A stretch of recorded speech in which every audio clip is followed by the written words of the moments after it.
Hello. Good afternoon.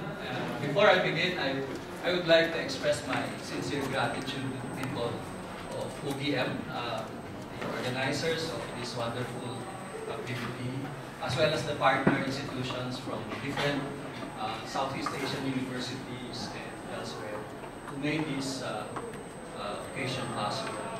It's really a challenge to be the 14th, 14th lecturer and to be the last in for the week. To be delivered after lunch when everyone's sleeping having been served with very sumptuous lunch. Originally, I was, when Dr. Farabi was asking me about the topic, I was toying with the idea of proposing the title Disease and Death. But I thought, well, that would have been a very morbid lecture. So to make it more academic, I will be delivering a lecture on population history, demography, and a significant aspect of that, of course, is mortality. Okay.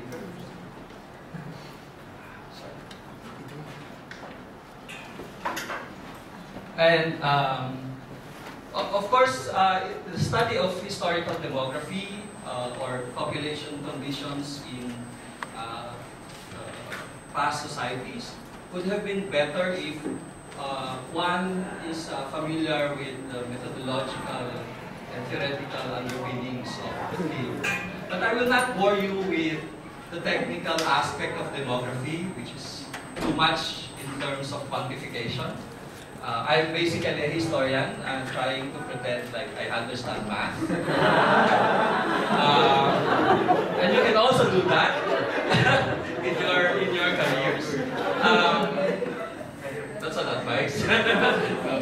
But at the same time, you know, understanding the technical dimensions of a particular academic field would also render an appreciation to the theoretical underpinnings of what it is to be enamored with a particular field.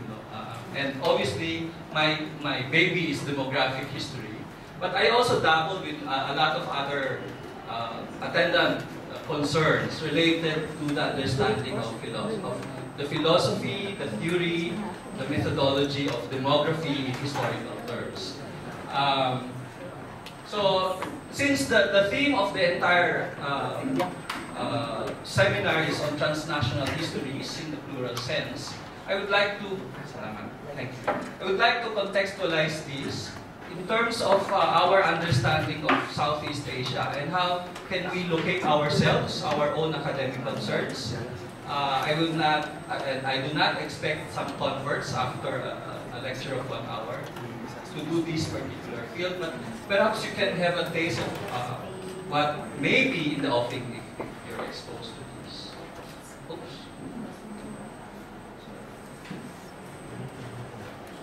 Sorry, historians are not really like this.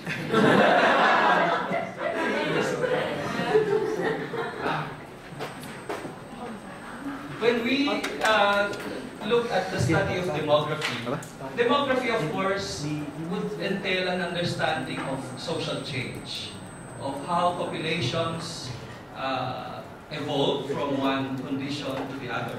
And such change can be well appreciated with an understanding of the very basic elements that contribute to the transformation of a particular population over a given period of time. Usually, demographers would rather consider the 3 elements of mortality, fertility, and migration as essential in the understanding of population structures. But for historians and demographic historians like me, the appreciation also is that unlike other subfields of history, which may limit its scope and coverage to a particular segment of the population only. Like if you're in religious history, or in legal history, or political history, or military history, the concern is just a segment of the population. But if you're in demographic history, you cover everyone, right? Because everyone is born into this earth, and everyone will die. Right? It's inevitable. And at a given particular point, it's a universal coverage. Right? At a particular point, in our lives or in our family histories, in our social histories, the histories of our societies, people move. So migration can also be approached as a universal human experience. We never stayed in Africa in the first place, right? The communities in Southeast Asia, while interpreted at the same time, stereotypically presented at times as sort of transfixed, having a fixed location, but actually our localities are also being transformed by the human migration that happened in the region. So we're talking about the universal human experience and how to understand these types of phenomena. So let me begin by looking at the different aspects. When we say mortality, we are concerned with how population, the total population were being deducted from a particular experience. And that particular experience is people were dying. And the idea is that demographers and historians can also look at reasons why people are dying. We can examine endemic diseases, the types of diseases that has been prevalent over a period of time in a locality. And populations are exposed constantly to these. Some populations simply gain some levels of immunity to some diseases. But when they interact with other people, that's when some of the problems emanate. Some of the diseases would eventually evolve into epidemic diseases that would affect large numbers of individuals at a given period of time. And I did not indicate that. Yes, I did. Some incidents would evolve into a global phenomenon, like a pandemic. One of my studies is on the influenza pandemic. While it affected Southeast Asia, it globally affected most of the territories around the world, except perhaps Antarctica, for obvious reasons. Okay, but an aspect also of mortality would necessitate our understanding of the nutritional conditions of people. How people were either receptive or susceptible or can combat specific diseases. And the localities, again, would define and determine such susceptibility to diseases. Historically, over a long period of time, before the advent of universal health care, and some scientific breakthroughs in terms of vaccination campaigns, public health campaigns, majority of the contributory to the rates of mortality in most societies were actually due to a very high rate of infant and child mortality.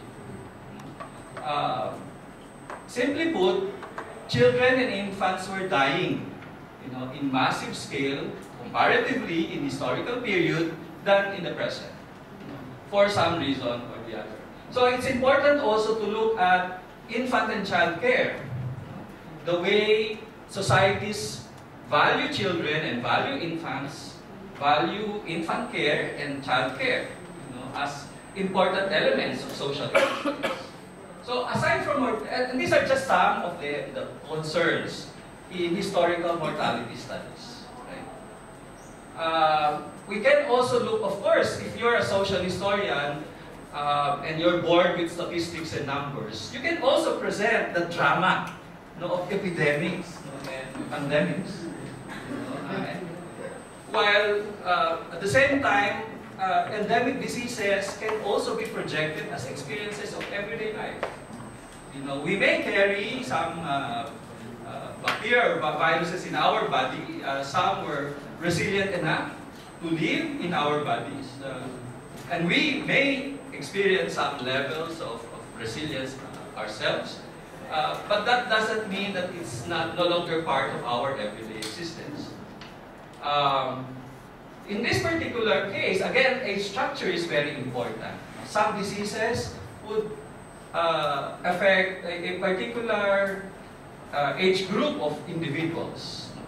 You may be surprised that it's not always the very young nor the very old that's susceptible to specific diseases. Again, my own study of the 1917 to 1919 influenza pandemic would render the interpretation that majority of the victims were actually young adults. And sort of, it saved the very old from the pandemic. Why?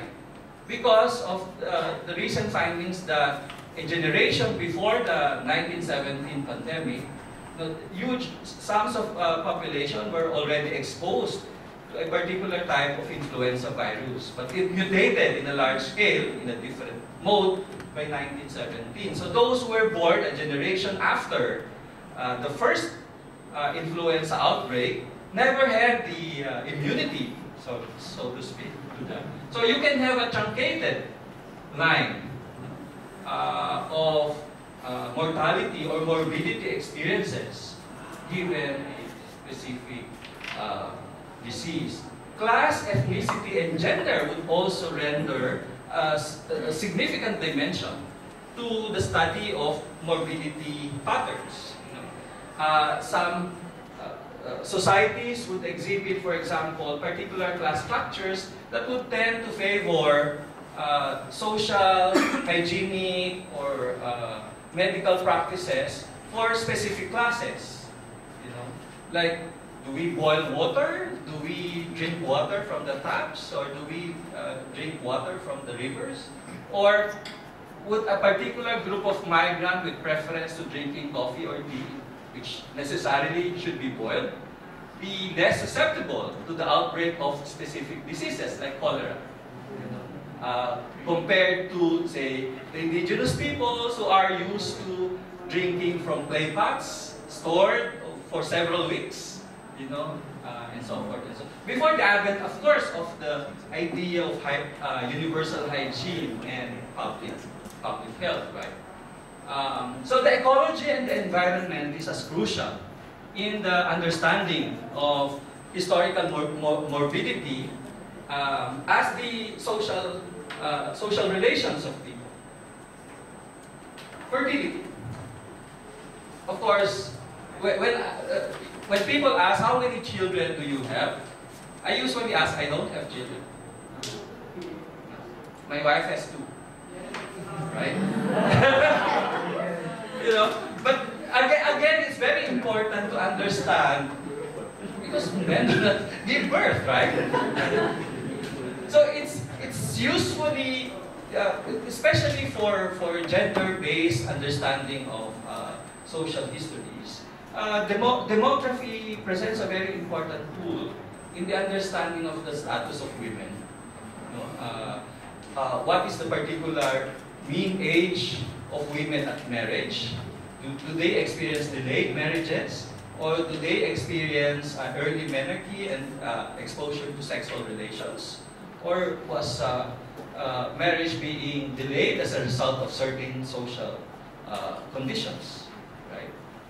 The marriage patterns, if, for example, a particular community would have more spouses being deployed in periods of war, then the exposure to sexual liaisons would reduce the possibility of fertility, particularly in the age before the era of artificial contraception. So spousal separation becomes a very important aspect and element in the understanding of these. And the value of children. This is a picture of a typical Filipino family with the women being at the center and the numerous children that they need to support. Okay, migration. Migration is very important because it gives credence to the significance of geography and demography in the movement of peoples. But what what were the reasons behind the movement of people? In short, the question of why do people move? Very important in the understanding of this. So, the economics of migration. People move at times because of economic opportunities that were no longer present in the original habitation, but may have a new opportunity to be obtained in a new locality. Again, the gender type of migration is important.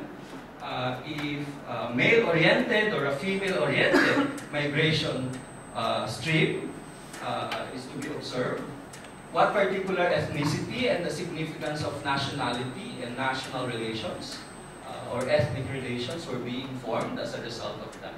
Some countries would rather consider the experiences of nation formation as migration defined, but some would rather consider migration as a threat to national formation. Right? But at the same time, understanding transnational histories can be better obtained by looking at the inevitability of human mobility. It may be temporary labor mobility or permanent migration of communities. It sets, for example, the stage for the understanding of specific groups of peoples and the boundaries that they create, whether real or imaginary, whether natural boundaries, geographic boundaries, or boundaries that later on would be defined by politico-administrative bureaucratic considerations, like nation-state formation. Or in the case of communities in Southeast Asia, the question of why and how some communities were able to define themselves eventually as national states. And what was and still is the significance of migration in the determination of that. And I think, for example, the case of Malaysia is a classic case for the understanding of this. Or whether a significant minority population, like the Chinese, the Indians, or the Caucasians in Southeast Asia, would define the contours of social relations in the region.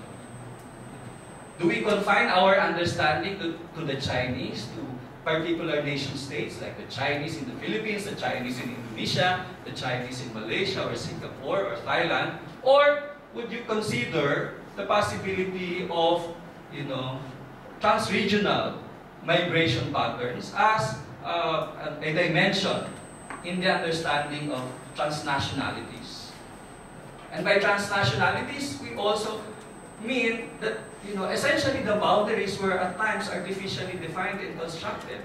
Sometimes by historical accidents, like the division between Sumatra and the Malay Peninsula, right? Or Sulu and Sabah, right?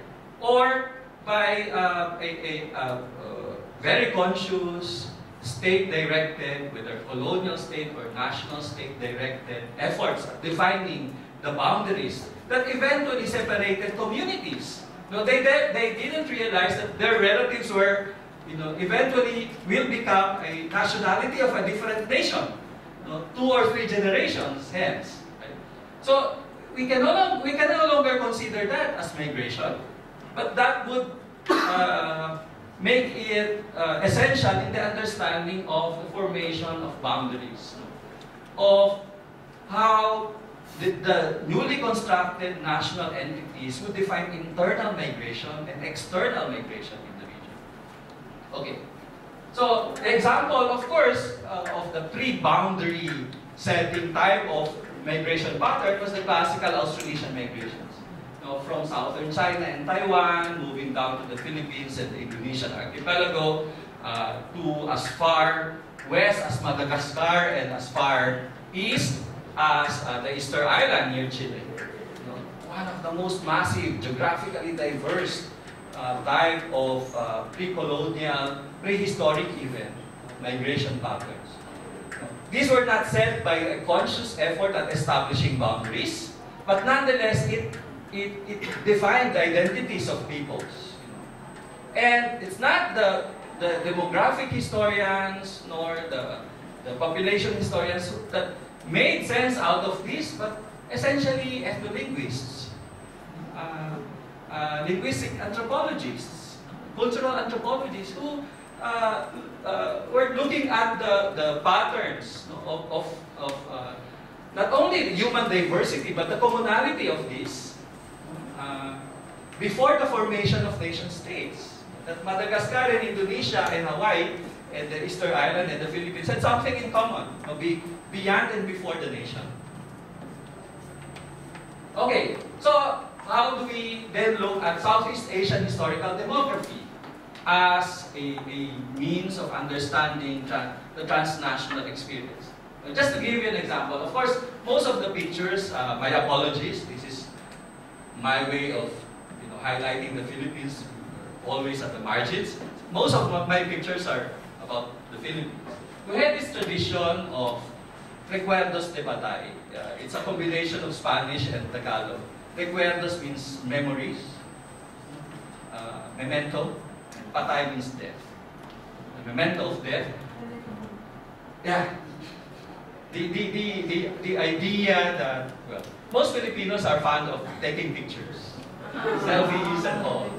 So we take pictures even during funerals, and we say, 1, 2, 3, smile! So sometimes we even have, funeral songs, or some rich people would hire criers or singers, performers during this. It's equally important for the cultural practices as the demographic impact of death. Why? Because if death and mourning would become a social event, what would happen during periods of epidemic outbreaks? Right? When people congregate in small spaces at the height of an epidemic, it would hasten the flow of the diseases between and among individuals. Given, for example, the propensity of the state to intervene in social practices, then what would happen if the public health officials would forbid people from visiting relatives of the dead or visiting the sick? Visiting the sick becomes a social event in most cases. But if it would be prevented by the state, what would be the perception of the people, experiencing such a prohibition, in times of mourning? Of course, in times of mourning, the idea, how can we have a photograph without me and being prevented? So the memento is lost. So the memory is lost forever, right? So it somehow, state intervention would define the reorientation of people's habits and social practices. Or the idea of how, this was a picture, the one on your right, is a picture of American soldiers with, the Spanish term was mujer pública. Prostituted women. Mujer is woman, publica, public. Because of the concern of the initial batches of American military service personnel when they reached Manila and the major cities of the Philippines at the turn of the century. And they were accessing the sexual services of the mujeres públicas. The fear of contamination. So what will happen to the civilizing mission if syphilis becomes prevalent? So the civilizing mission would become a civilizing mission. Syphilis.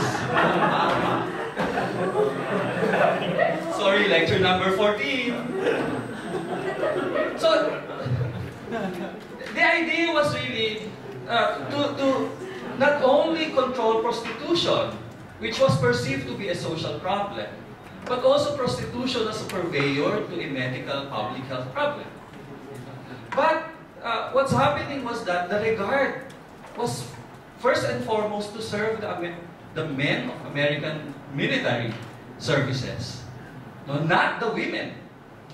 who were prostituted in the first place by such a system of colonial military occupation that prompted the possibility and even the organization and institutionalization of prostitution houses, right?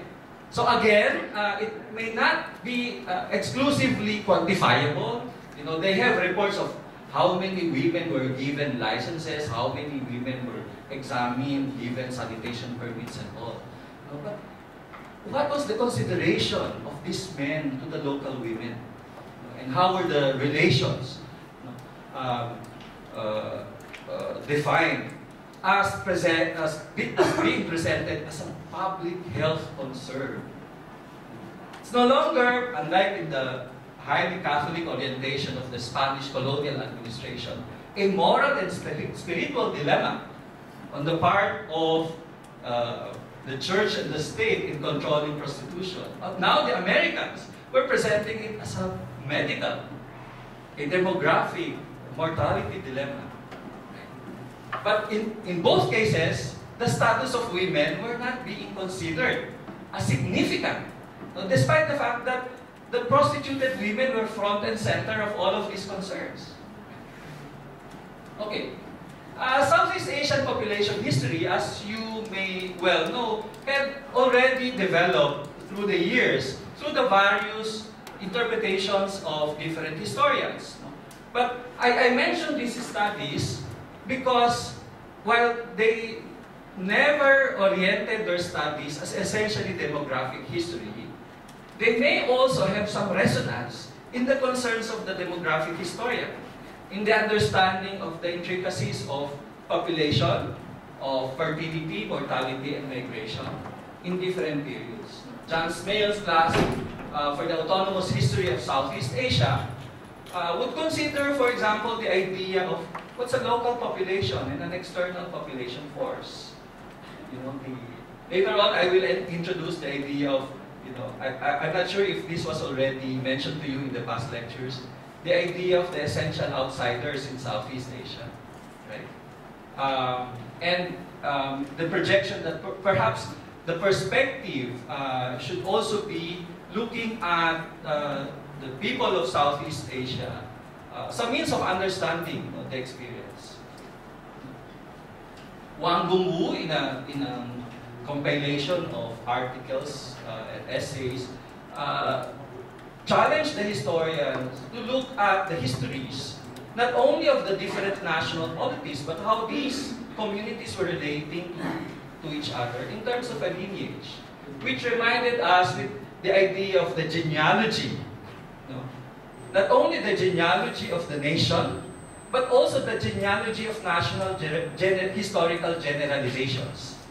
You know, historians would rather trace, historians who are based in the national localities would essentially base their examination of experiences on the premise that the nation state was preeminent and eternal. Right? But if we look at the different histories of our communities, a lot of our communities had existed before the nation. You know, so we can look at the national historical generalizations in a genealogical or different generations type of understanding. You know, that community histories, local histories, and narratives are equally important as the national histories. We're not challenging the relevance of national histories here. We're simply saying that it's just one of the many possibilities in understanding these. Similar to what Nick Tarding mentioned as, you know, when he observed that in the immediate post-war period, in the immediate independence period, it became imperative for the historians of the region to decolonize their histories, to do away with Spanish and American orientation of Philippine history, for example, or the Dutch orientation of Indonesian history, the British influence in Burma, Malaya, Singapore, Brunei, or the French in Vietnam, Laos, and Cambodia. But in so doing, what he was saying was the national histories became an imperative project. And therefore, confining our histories to the vista of the nation. Not realizing the fact that we have a lot of commonalities and we have a lot of connectedness and connectivities. A classic work by Reynaldo Ileto, a Filipino historian, Passion and Revolution, challenged us to look at sources not from the point of view of the powerful, of the elite, of the educated, but from below. Largely influenced by the annals, historiography. The challenge was for us to look at possible sources from below. So can population history, beyond the statistics, beyond the quantification, when we can no longer pretend that we can understand the numbers, can we find sources for the understanding of population conditions of the past? So Owen in 1987 mentioned that it's also important for us to recognize the paradox of population growth in the region. And what was the paradox? He said that before 1800, majority of the region was relatively sparsely populated compared with the other regions of Asia, or what would eventually become countries of Asia, like India and China. So Southeast Asia was no longer defined because it's not China nor India, but because demographically it exhibited a different pattern. Unlike the densely population centers of South Asia in the Indus and Ganges River valleys, and in East Asia and in Japan, Southeast Asia was relatively sparsely populated, with perhaps three exceptionalities. The Red River Delta in northern Vietnam and Java. Sometimes Bali was also being presented as such. But after 1800, growth was accelerated. Population growth was experienced in most parts of the region. So that growth was no longer confined in the Red River Delta of northern Vietnam, but also in regions that previously were sparsely populated, like the Philippines, or the Menam Valley region in Thailand, and the Burma Delta. This was a picture of, because acceleration of population growth would also merit some challenges, how religious state authorities would consider, for example, the explosion of population numbers and the multiplication of the number of babies either being abandoned or were being treated because of certain illnesses and such. The picture was actually a picture of some Catholic nuns and the babies who were born to parents who were sick of leprosy. And the parents were actually sort of collected. There was a collection trips of all suspected patients in almost all parts of the archipelago. They were sent to a far-flung island called Culion in Palawan, and then segregated there for the rest of their lives.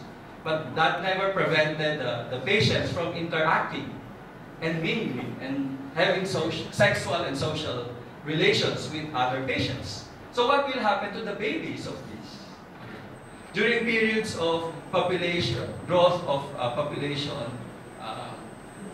what would happen with the acceleration also of incidence of diseases and epidemics, which was also observed by other historians. Anthony Reid, in a recent book, an active textbook, also reiterated the Norman Owen claim that before 1800s, there was a low density of population, but the diversity was more pronounced. There were periodic setbacks to agriculture and natural crises, but we never had, unlike in massive scale in South Asia, for example, during the British colonial occupation, or in China up to the 19th century, massive outbreaks of famine. We have relative shortages of food, which would be significant in limiting the nutritional intake of people, and therefore would render them more vulnerable to diseases. But that never reached the proportion of, say, famine conditions, similar to what happened in South Asia. The idea of peace, relative peace and internal peace, the way communities relate with one another, and the provisions being given by sedentary agriculture in the valley populations. But the impact as well of the population in terms of highlighting the experience of poverty. And some would say the peasantization of the ordinary farmers in most of the agrarian communities in Southeast Asia. And I will deal more lengthily on this later on. Before the 1800s, the fertility, as has been observed, was largely constrained by several factors. Unlike in India or China, it has been observed that in a number of societies in Southeast Asia would have relatively late age at marriage. Unlike in other regions where women teenagers were already being exposed to sexual relations, it has been observed in some accounts that most of the recorded communities had exhibited late age at marriage. By late, they mean during the time, early 20s. That's already late. What's the significance of this? A late exposure at marriage would mean postponement in childbirth. And then, of course, the postponement in childbirth would delay the addition of new numbers in the total population. So that's significant. So, at the same time, the bilateral kinship pattern was observed in a huge number of communities in Southeast Asia. And that would also mean some social considerations with the way parents or generally the society would consider girls and boys. So the phenomenon of female infanticide, as has been observed in some societies, traditional societies like China or India, because of the preference for boys, were not really that much observed in the region. Historical migration. Though not a significant factor in population change before the 1800s, one would also consider in mainland Southeast Asia, for example, what historians and anthropologists would term as the southward push, right? So the Yue peoples of southern China and northern Vietnam would push down and migrate towards Saigon, completing the migration of the Vietnamese coast, and rendering the Chams and Khmers in the south as minority population. The same was the case for the Thai speakers. From northern Thailand, they will populate and have a southward push, so to speak, towards the south, and meeting the already settled Malay communities in the peninsula.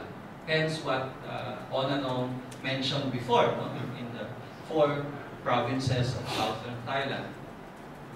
So there was a considerable amount of differentiation, not only ethnic but also linguistic differentiation, community differentiation between the peoples of the hills and of the valleys, the lowland peoples and the upland. And this was also some sort of a pattern, not only in mainland Southeast Asia but also in a number of islands in the region, including the Philippines. You have a significant amount of lowland-upland community relations that define, social conditions and social communities, so that when the state was formed, the colonial state created new rules in terms of establishing provincial boundaries. The peoples of the hills became peoples of the frontier, And then later on, the sedentary communities of the valleys became the center of state formation, right? So, as a matter of fact, some Filipino historians, in looking at ethnic relations in the Philippines, population-wise, would say that actually the idea of minority-majority relations between the valley peoples, the lowland peoples, and the upland peoples were also artificially constructed, by the formation of the state that tried to impose first a notion of social order in the lowlands that eventually became the core of the lowland Christian colonial population, and then letting the upland peoples exist, at the same time regarding them as culturally and religiously minoritized. So the process of minoritization was also important in all of these. But the frontier settlements would also give credence to some historians of the environment and the ecology as essential in the understanding of the transformation of the region. Some of the densely forested areas were being cleared. Some of the marshlands were being transformed into plantations. And as a result of the development of plantation economy, after the clearing of the forest and the settlement of the marshlands, new communities will sprout as a result, thereby creating a new form of population conditions never seen before in either mainland or island Southeast Asia. So the frontier settlement of the region, sorry, I used the term frontier, I could have used other terms, but I'm open to suggestions. And the idea of a frontier is also ideologically loaded, I know.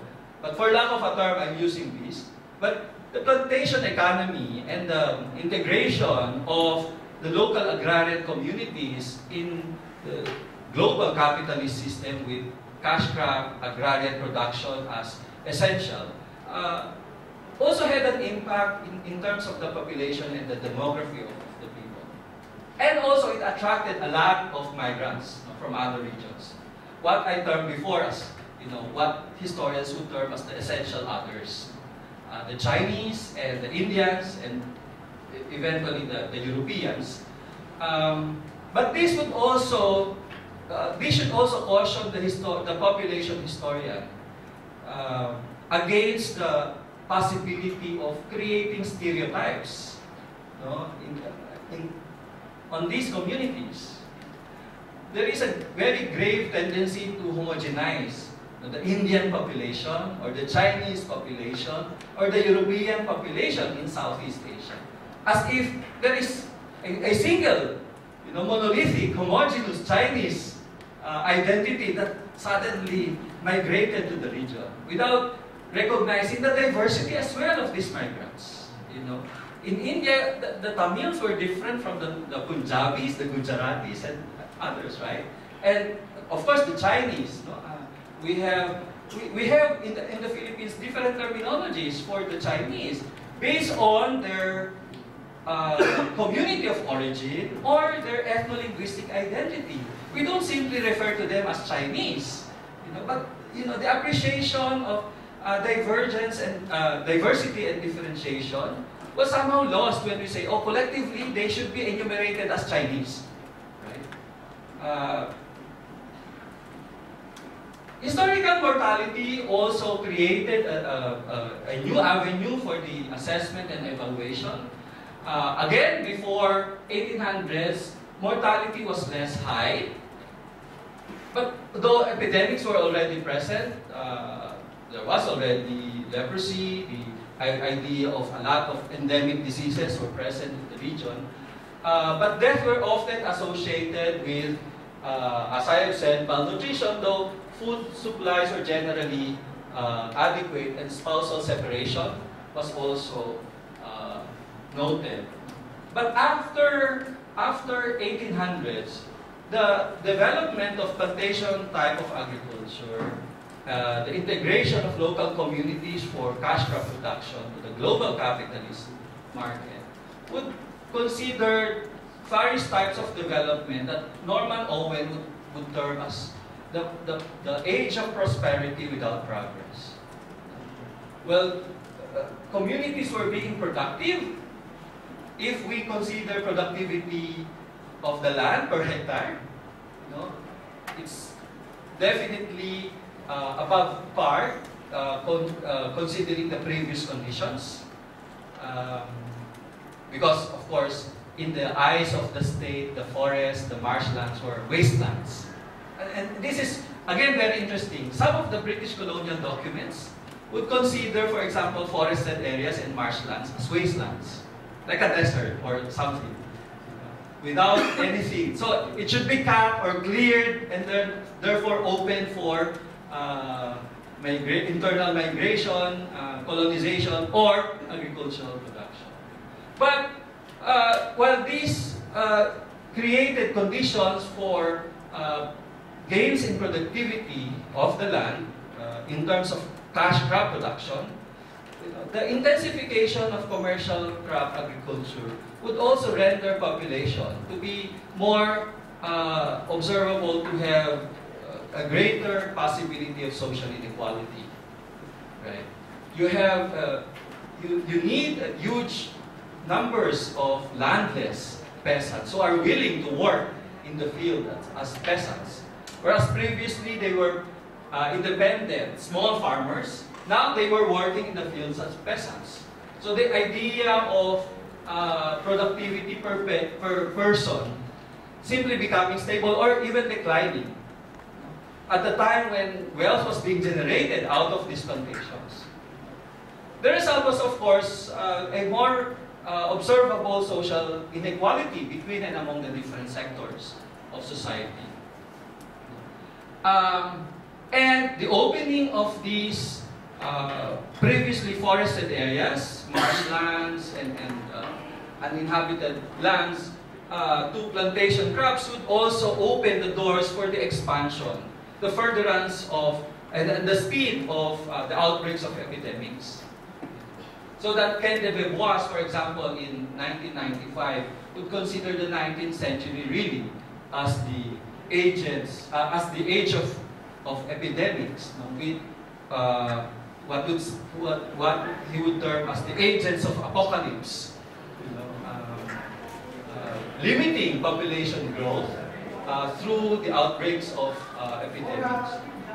While there was a remarkable increase in fertility, observed in most of the sedentary population of lowland Christian peoples in the Philippines, there was also a remarkable increase in mortality experiences due to the outbreaks of epidemics, resulting from the opening of plantations, with malaria, cholera, smallpox, increasing not only their virulence, but also the speed of transmission because of the clearing of territories and areas. Okay. So, the question is, was it a colonial legacy? Who benefits from these plantations? And what was the consequences, migratory consequences of this? What happened to the rural communities? And as Ajar mentioned previously, the experience of living in urban settlements. In previously marginal societies or semi-urban communities being transformed into metropolitan centers. But as you make way for the furtherance of an increase in population density, by and large, you also increase the possibility of epidemic outbreaks, because as you concentrate people, the tendency is that disease transmission would be greater, right? And therefore, the challenge for public health would also be greater. This is also equally important. What will happen to maternal and child mortality? Because as before, we noted that infant and child mortality was relatively high in pre-modern societies, but with the intervention of public health measures, were they significantly reduced? What would happen to the health of women who were giving birth. Maternal mortality was very high in the region, or the mortality of women dying after giving birth was quite high. But again, the paradox and the irony was that at the time of supposed onset of public health measures and modern medicine, maternal and child mortality remained very high. One example was my study on maternal and child mortality in the lowland Catholic Christian communities of the Philippines during the early 20th century. And I interlinked this with beriberi. So I was conversing with Sari about this. Because the public health officials were amazed and confused with the phenomenon. What's happening in the Philippines, particularly for urban poor women, during outbreaks of beriberi epidemics? If you're familiar with beriberi, beriberi is a disease that's nutritionally conditioned. If you are deficient in vitamin B, in thiamine, then you are more susceptible to this. And the children, the infants, were also actually more vulnerable to infant death because of beriberi.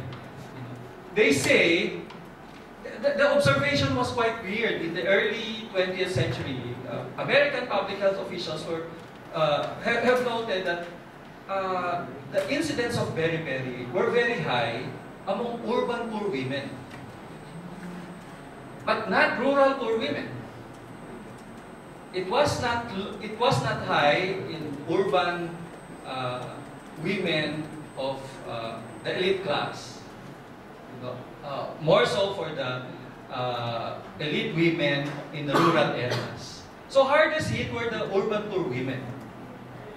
So what was the observation, and how did they explain it?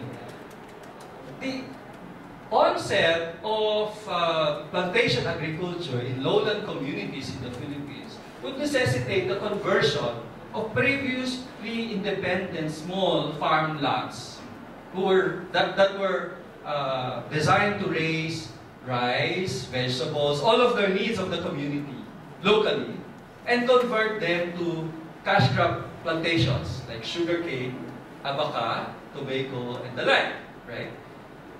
So these were being exported, and as an exchange, communities began consuming imported rice. The importation of rice also created a new and a different appreciation of how rice should be eaten. White rice should be preferred over, unpolished, relatively not so much husk rice, or brown rice, or even black rice. In Spanish, they have a term for that. Arroz cimarron. Arroz means rice. Cimarron means wild. Similar to wild animals, wild people, there is a wild rice. And if you're civilized, if you're importing, if you're in a cash crop economy already, you're not supposed to consume this wild rice as an indication of your urbanity or whatsoever. You should be consuming white rice, right? So because of that, but white rice was more polished and greatly husked, and therefore the thiamine content of white rice was definitely less than the unpolished rice. So again, the explanation was that why is it that urban poor women became more susceptible to beriberi? And why is it that the children of these urban poor women were more susceptible to beriberi? Again, because of the integration of the local economy to cash crop production. The elite women in the urban areas can definitely afford to buy other types of food for intake to increase their nutritional status, so to speak. So that the urban poor women cannot afford. The rural elite women can also do that. They owned the plantations, or they were married to owners of the plantation. And therefore, their nutritional intake was also relatively good. How about the rural poor women? Well, the rural poor women, as the explanation goes, were more attuned to agrarian communities. They can raise their own crops, and therefore they can supplement their nutritional intake other than the ones that they were buying in the market from imported materials. But the urban poor women had no other recourse. They don't have the resources, they don't have the finances, and they became more vulnerable.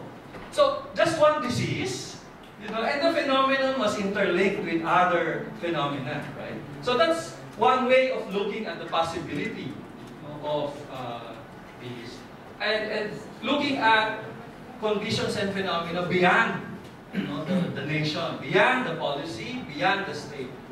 Oh, again, I must explain. When I made this presentation in Vientiane, in Laos, this created a lot of curiosity. Of course, at the topmost picture was a picture of a rural woman delivering. But they also mentioned that as a result, as a consequence of deficient nutritional status of women, there was this promotion of the consumption of artificial infant milk. During the time, of course, agrarian corporations producing milk were already commercializing the distribution of milk for the consumption of infants and children. So there was this massive campaign to condition the minds of the women to shift from breastfeeding to artificial feeding. But of course, again, urban poor women and rural poor women cannot afford that. So one alternative was they suggested the consumption for the babies and for the infants of the consumption of Carabao milk. We don't have a cattle industry in the Philippines of significant level to merit the production of enough milk for the entire infant population, at least commercially. So they promoted the use of Carabao milk. Carabao is a very important beast of burden in the Philippines, right? But they studied the nutritional content of Carabao milk and the physical conditions as well. It coagulates quite easily. It forms huge chunks, and therefore had problems with digestion for babies ingesting it. So what they did was they proposed. This is a long story, but they proposed goat milk. And the Carabao will usually kick the ones extracting the milk, right? But the goat cannot do that. But it's also difficult to sterilize the containers to ensure that proper sanitation and hygiene is observed. So at times they would consider feeding the baby direct. So you have a goat.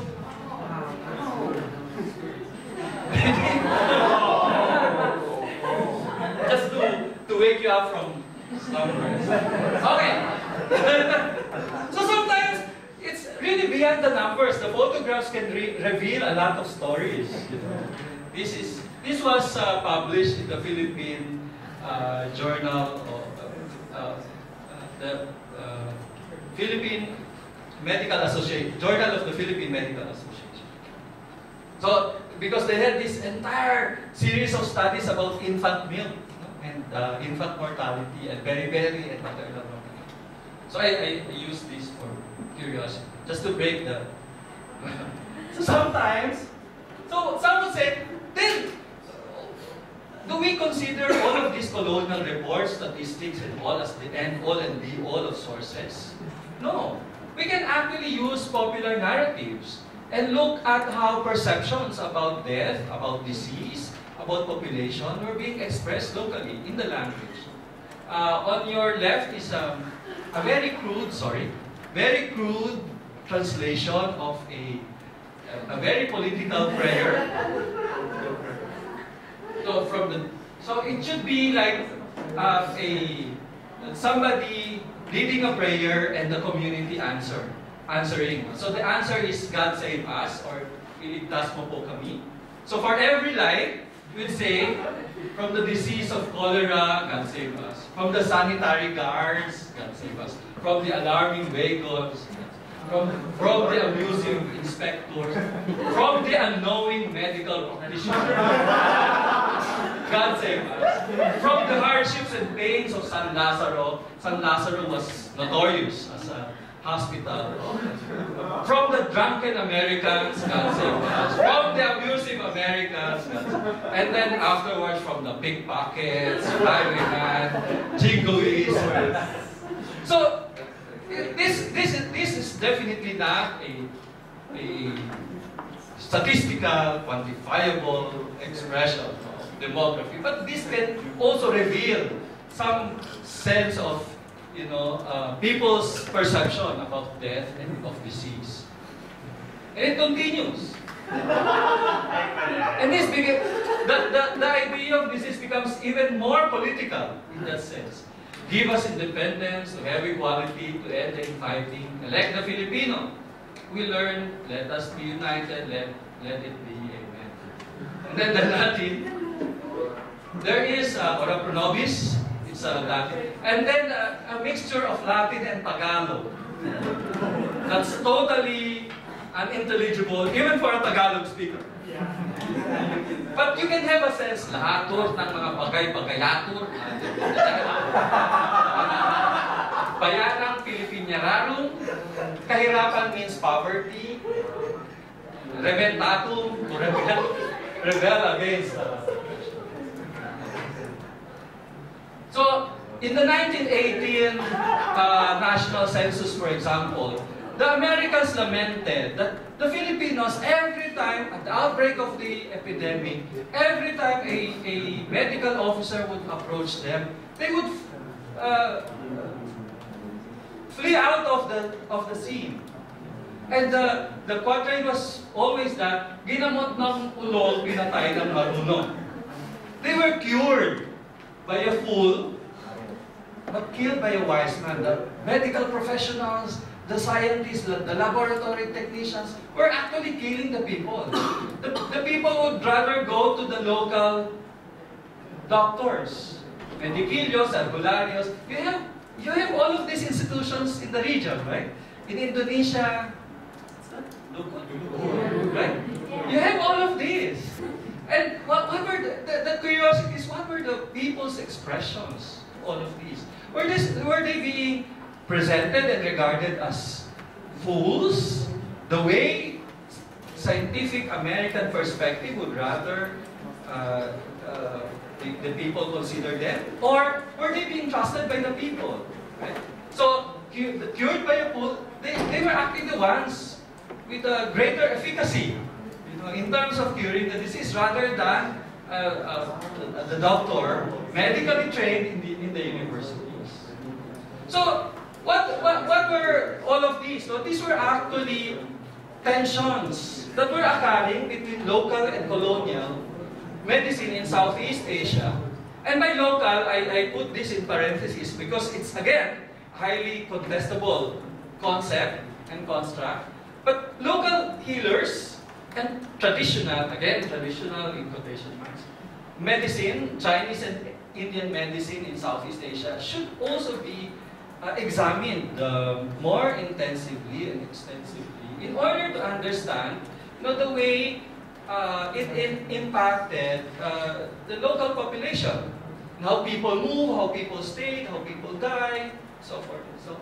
So it's not only the 19th and 20th century as the triumph of Western medicine, but also some of the traditions trying to remain or even contest, the imposition of state-directed public health measures, or sometimes complement. They became so popular and their influence so massive that the colonial authorities had no other recourse but to recognize them and perhaps retrain or retool them to make them as sort of a junior partner in the delivery of public health programs. Right? That happened in the Philippines, and I think in other colonial settings in Southeast Asia as well. Because the 19th and 20th century, in the Philippines, it started relatively earlier. The medical schools were open to Filipinos as early as the 19th century. So you already have an entire generation of doctors, medical professionals, pharmacists. At the outbreak of the revolution, they constituted a significant pool of the intelligentsia that defined not only medical science based on the idea of enlightenment, but also nation formation in a sense. So what will happen if these were integrating or interrogating, challenging the local herbalists as institutions? Medical associations were also being formed.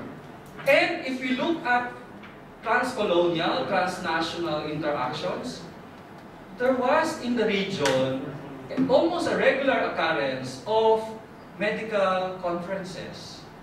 Manila was a constant host, Saigon hosted it, Batavia also hosted some.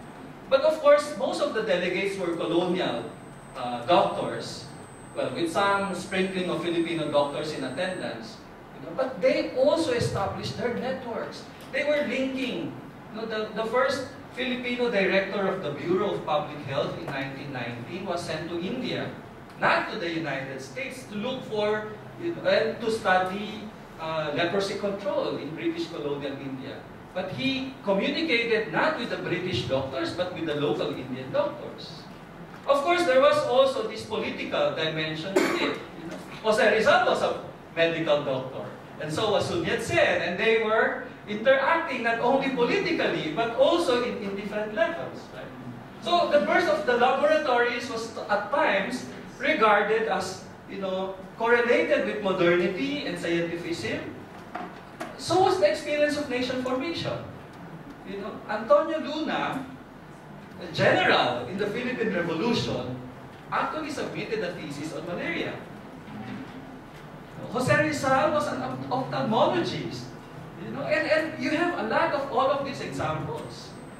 Trying to deal with the local institutions and trying to look at their own societies and interact with these societies, but they never define the boundaries as simply limited to what we now know of as the national local boundaries. So what are these? These are expressions of contesting, not contesting diseases, but contesting the very idea of death and diseases. Transnationalism should also consider the possibility of many discourses, of multiple sources. For us to understand, and this is one way of ending, I've been talking a lot about my opponent. Looking at, concluding this, looking at contesting meanings and divergent approaches. I'm not saying that one should be regarded as more effective, greater efficacy. But such a recognition as academics should come in terms of simply acknowledging that they existed. And these things were happening at the time, beyond the borders, beyond the numbers. So these were contending forces and contesting interpretations. So nationalism, transnationalism, and disease need to be redefined and reassessed in that particular sense. Even wellness or sickness, public health, and science, and its role in transforming societies. And what is traditional, local, and folk may not necessarily be traditional, local, and folk in the eyes of some. Because these were categories that were defined at times exogenously. So maraming salamat. Thank you. These are my sources.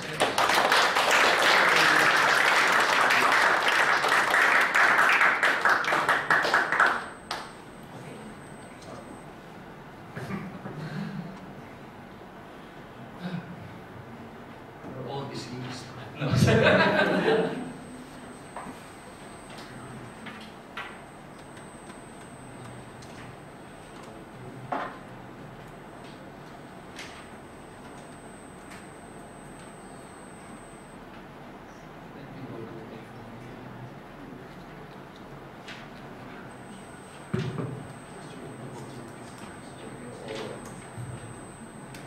sorry, the 14th.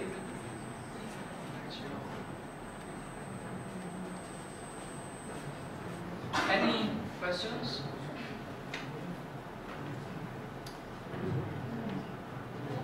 I was given the feedback that before you end and before you conclude, people will already be raising their hand.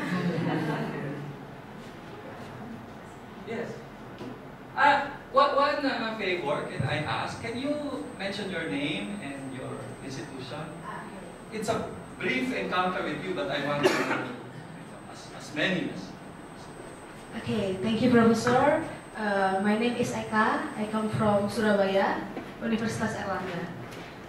Thank you for your interesting lecture. Make us forgetting about taking nap. But I want to ask something about since the idea of urbanization is coming up, how the people is moving from the rural to urban space, how they want to get better life and better finance and the other reasons in maybe a certain period in 19th and 20th century. But I also wonder about your explanation when the poor women in urban space, they have to face the poor conditions of as you say. But I want to ask, do they in certain period leave the city and back to the rural, or in instant I want to ask,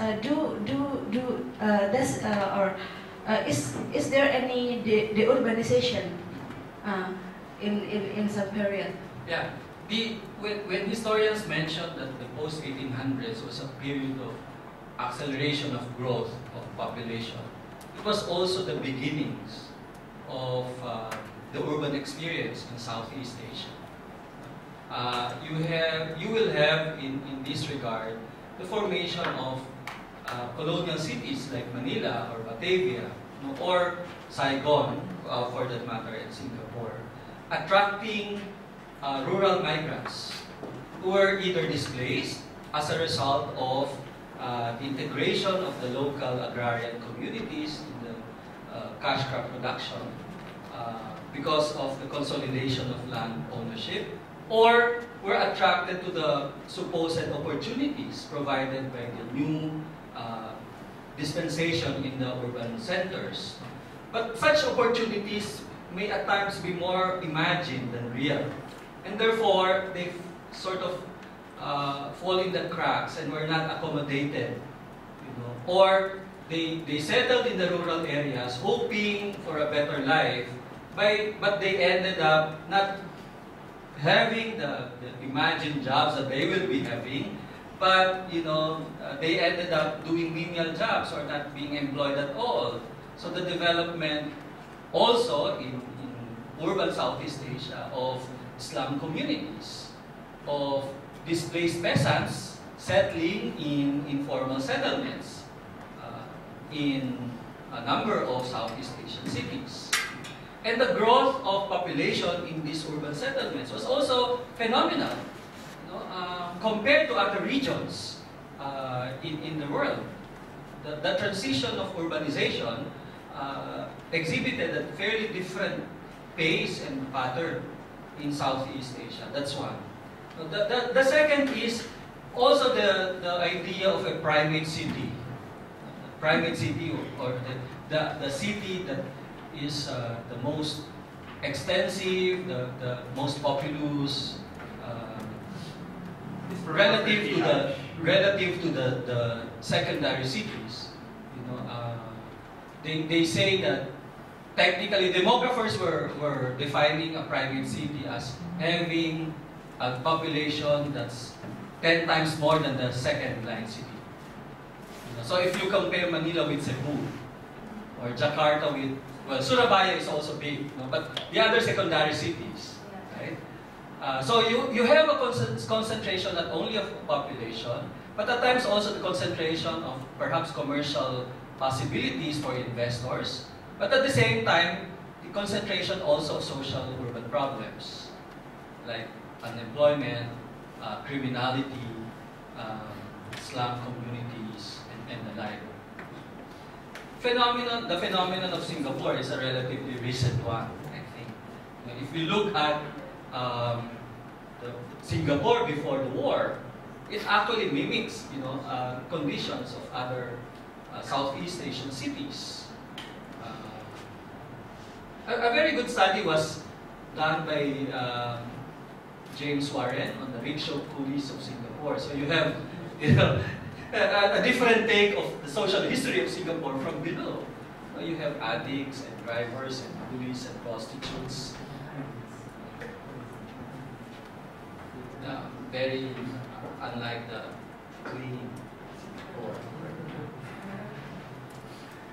So yeah, did I?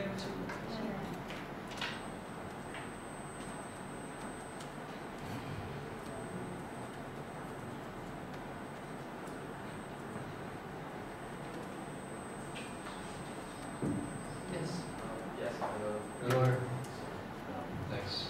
I have a very crude question, actually. But you are, sorry. My name is Leji. I come from the University of Washington, Seattle.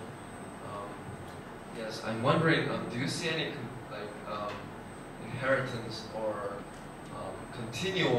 continuation of the policies, especially public health policies, between colonial Southeast Asia and post-colonial Southeast Asia? Because we know a lot of the power relations within the previous kind of colonies were inherited in the post-colonial states, nations, quote-unquote nation states. So what's your opinion on that? Yeah, the public health official, well, I may be talking more of the Philippine case rather than the other nations.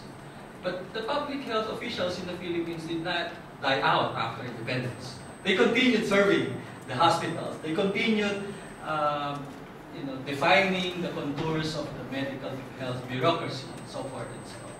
So that's fascinating.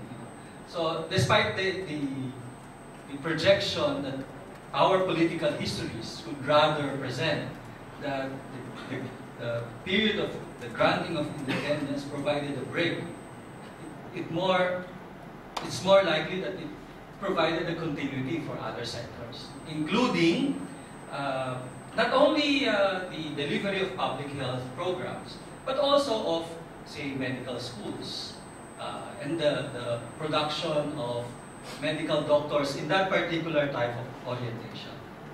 But I think, I'm not exactly sure where it began, but the pharmacologists and the pharmacists can check me out on this. But in the post-colonial period, I think there is a greater and more remarkable phenomenon of the pharmaceutical industries defining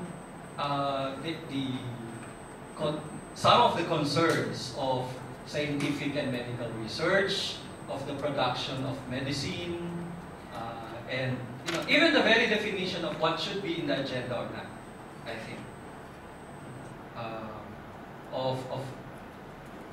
Again, I may be speaking of more of the Philippine phenomenon than any other cases, but the increasing phenomenon of the commercialization of public health, of pharma companies defining the research agenda, and medical doctors enjoying the perks of these pharma companies through conferences, trips, research grants, and all. I'm not saying that they were not addressing the health needs of the people, but one should also take into consideration the general conditions and needs of public health vis-a-vis the production of medical professionals, the commercialization of medicine, and the others. In the Philippines, for example, in the post-colonial period, what was observable was the remarkable number of medical professionals, doctors, nurses, medical technologists, who trained in the Philippines but eventually practiced outside of the Philippines. Labor export policy was implemented and became a very good source of foreign currency for the economy. But the question is, at what cost? And we still have one of the highest infant mortality rate in the region. But we also have the most number of doctors being sent out. Or also the downgrading of some would say the skilling of some of these professionals. Some would not consider a medical degree in the Philippines as acceptable in the West, for example. So the medical doctors ended up as nurses or caregivers, other medical professionals, other than, or sometimes they also need to retrain or redo or restudy in the West in order to get the recognition. That's very unlike what happened in the colonial period in American-occupied Philippines, because there was a conscious effort to train Filipino medical doctors in Philippine universities and then let them specialize in American medical schools for them to be sent back to the Philippines and practice. That was no longer the phenomenon. They trained in the Philippines and then practiced elsewhere. But there were also a significant number, anyway, of doctors and medical professionals who remained true to their craft and practice in the localities. Thank you so much.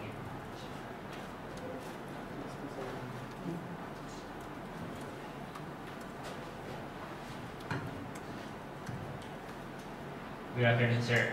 Michael from the University of the Philippines. So, I noticed that the presentation is primarily focused on mostly pre-war demographic history. But I was wondering, because since my research interests lie at the intersection of development and public, it's also public policy. Yeah, but sure. I was wondering if in the post-war context there were any notable works that talk about, say, the public health in a transnational Cold War context, or for this in particular, the effects that international development agencies have had on public health throughout Southeast Asia. I can speak of two very interesting young scholars, a Filipino named Aaron Moralina, who's now completing his PhD in the University of Hawaii, who did a study on public health in post-colonial Philippines and Indonesia. And he tried to look at organizations, medical societies, and their interactions beyond the nation. The other one is a recently published doctoral dissertation by Vivek Nilekanthan from, I think, it's Australia, under Hans Pauls, right? And Warwick Anderson. But he's an Indonesianist and can speak Bahasa. His book is on post-colonial medicine in Indonesia. And now he's venturing into the Philippines. Welcome venture. So there are studies that try to look at the practice of public health in a new dispensation. Some would even consider, the connection between the formulation of public health programs in post-colonial societies like Indonesia or the Philippines with attempts at the development of international associations like the non-aligned movement and what happened in the Bandung Conference, or the idea of Bukarno and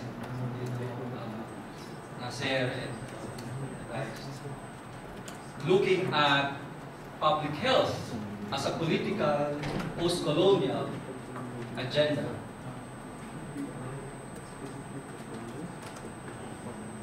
But it's obvious that that's not my view.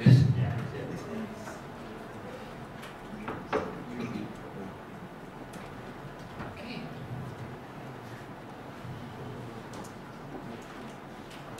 Anyway, it's really a pleasure meeting you and delivering this lecture. So thank you. Have a nice day.